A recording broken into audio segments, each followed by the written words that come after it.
Our story is Clinton, things to do with a river view, and that was our Vision Iowa promotion when we started the Vision Iowa project. The project was 6 combined projects put into one. One of those projects was an upgrade to the stadium that was referred to, the Lumber King Stadium. The stadium was built in 1937 by WPA. It had not had an upgrade in multiple years. In order to remain a franchise, the franchisee were saying, you've got to upgrade this stadium and keep your Class 1A sport in Clinton. And we did that, and it's an exceptional stadium. We also did an upgrade to the campground that provided amenities for and unique settings for campers. We camp right along the riverfront. There's amenities there and a view that's unparalleled in the state of Iowa. A first-class marina that would bring boaters to the area with a variety of docking slips that would satisfy all boaters' needs. A ship store and shower facilities that enhances the boater experience. A restaurant facility that you can see to your right.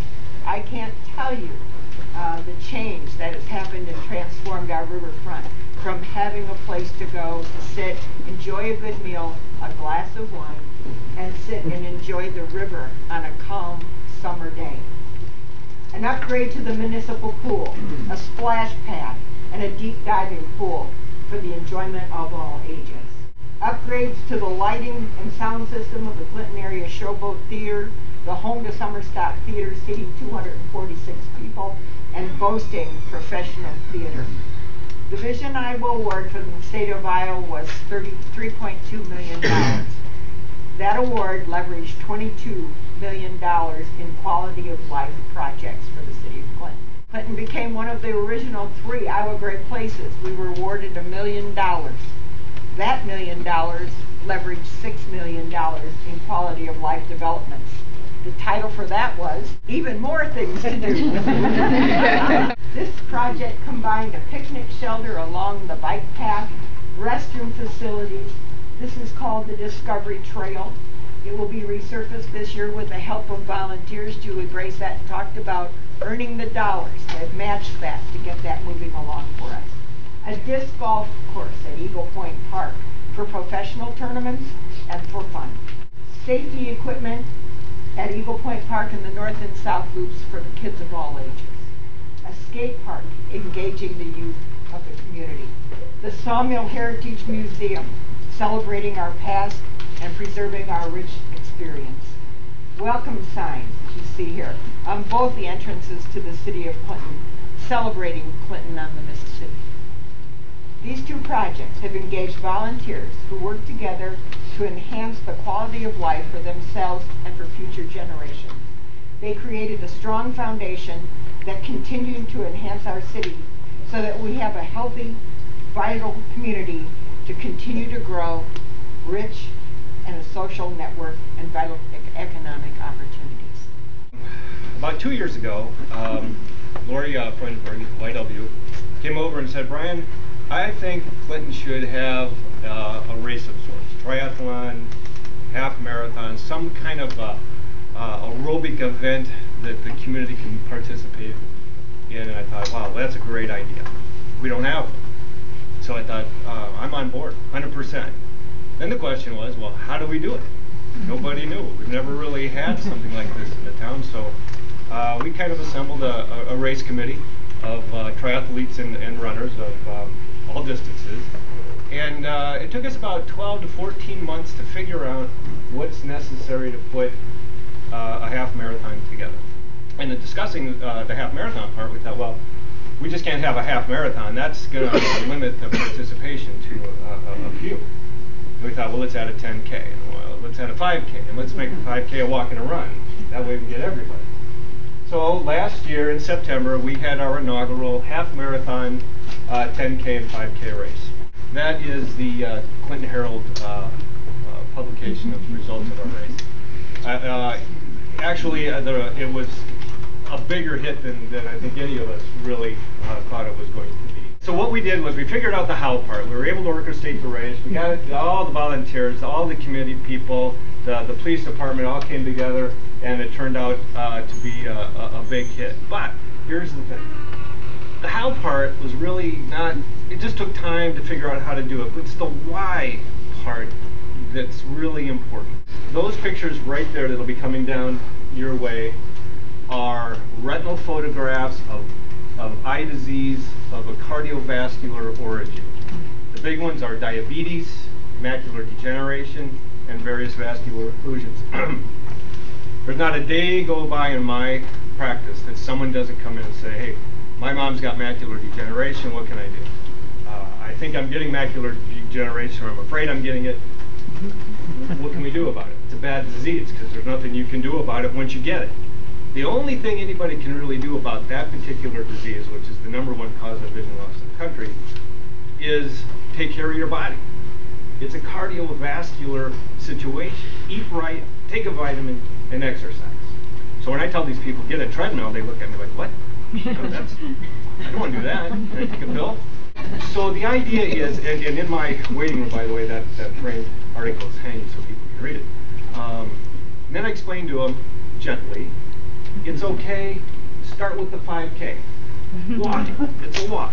My 70-some-year-old parents did it last year, very slowly, but they did it. And the beauty of it is, actually I'll get to that in a second. So to get people motivated to embrace a physical exercise when they're not used to it, who have some issues that are eventually going to catch up to them, it's a tough challenge. Every doctor in the world has that problem. Lose weight, drop your blood pressure, don't eat this, don't do that. Well, one of the things we're adding this year, I'm proud to announce, is that book right there is written by a guy by the name of Matt Long. Matt Long was a New York firefighter who was present on 9/11. If any of you don't know his name, he became a little bit of a well-known person because, first of all, he was an Ironman triathlete, Boston qualifier. He got hit by a bus while riding his bike. Chances of him surviving, single-digit %. Came through it, survived it, and ran the Boston or New York Marathon, I believe, a year or so afterwards. Didn't run it so much, but he got through it. His story is very inspiring. Anybody who knows they need to get in shape but just doesn't know how to get in shape, when they hear a guy like that talk, they might find some inner strength there to show up on the start line the next day. He will be here talking to our community September 8th. That's a pretty big deal. And he appeals to not just runners. I mean, that's why we went after this guy. He appeals to everybody. If we can use somebody like Matt, if we can get our doctors and medical community to step up and say, hey, go here, start there, just walk. Maybe 2 years they'll run. Maybe they'll go to the 10K. Maybe they'll run the half down the road. The cool thing that happens after that is when they get to the finish line, it's a sense of self-fulfillment. When you get the medal, and this is why we give the medal, by the way, it's just not just a shiny thing people can show off to their friends. The point of it is, when they get home, after the euphoria is kind of over a little bit when the race is a few weeks in the past, they can look at it and say, not just, look what I did, but we're hoping what they'll say is, look what I can do. That's a lot more powerful. And then when they start thinking that way, maybe they grab a bottle of water on the way to work instead of a Mountain Dew. And then all the rest of it kind of dovetails together nicely. And that's our strategy. The entire weekend is a combination of the running itself, the participation in the courses, and the wellness festival that the hospital orchestrates, the Mercy Foundation, to kind of symbiotically give people some advice on fitness and wellness activities and nutrition and all of the ancillary things that come with the physical exercise of the race. So at the race itself, you'll be able, after the race, you will be able to go through an area at the ball field where there will be vendors there to talk to about just about anything we can come up with that has anything to do with fitness and wellness. And Jennifer and Andrea, in their committee, do a tremendously good job of making that relationship between the race and the wellness vendors cooperative, and it allows for the families of the runners to participate and enjoy the whole dynamic of getting healthy. Our first year was very successful. Our second year is going to be better and bigger, more participation, and we don't really see that slowing down. We are so blessed to live on the beautiful Mississippi River. This year, for the 5th time, we will be the closing city host for 20,000 rag ride riders who will come and dip their tires in our great river at the end of their ride and spend time in our city enjoying many of our attractions. We will have between 200 and 300 volunteers that will make all of these riders feel very welcome in our town. 3 years ago, we had over 300 kayakers come down the river, launch their boats, and camp in our Riverview Park overnight. These people were from all over the United States, some of them from even other countries. We volunteers welcomed them with open arms, and they were thrilled. The volunteers set up food booths, took some people to laundromats and grocery stores. Anything they needed, the volunteers were there for them. The Celebration Belle, which is a Quad City-based excursion boat, docks in Clinton a couple of times during the season. And again, we have volunteers who come down to the dock and greet them, and even in some cases help them off the excursion boat, because some of the people are elderly that come on that boat.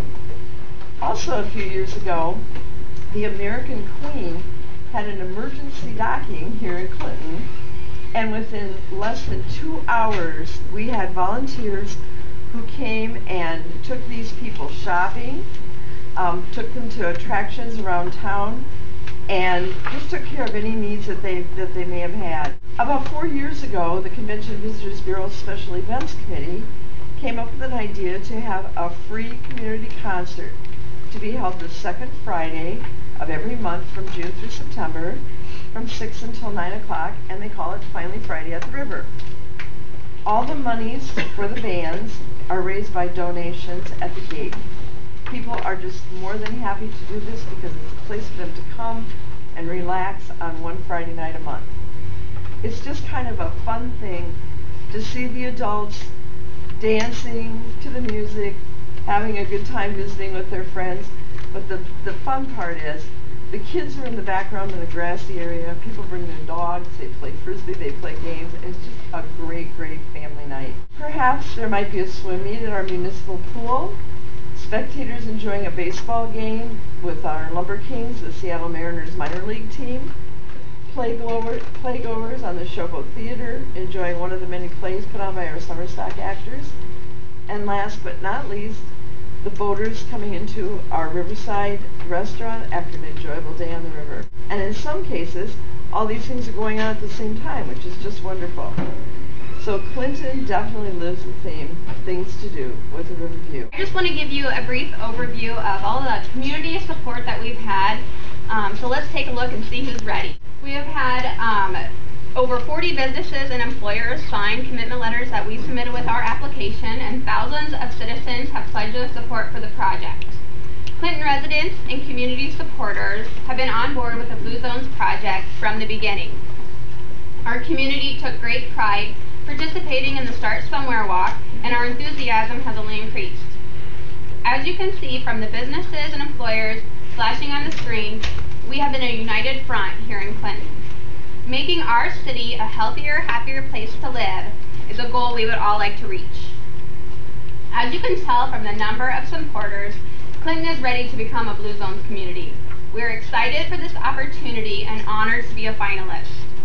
As you have heard today, we have many community initiatives taking place. Coming in April, the school district will hold their second annual Walk for Wellness in conjunction with a Blue Zones City Cleanup Day. Thank you to the Blue Zones project team for visiting our city and giving us this wonderful opportunity to help improve the health of Iowans.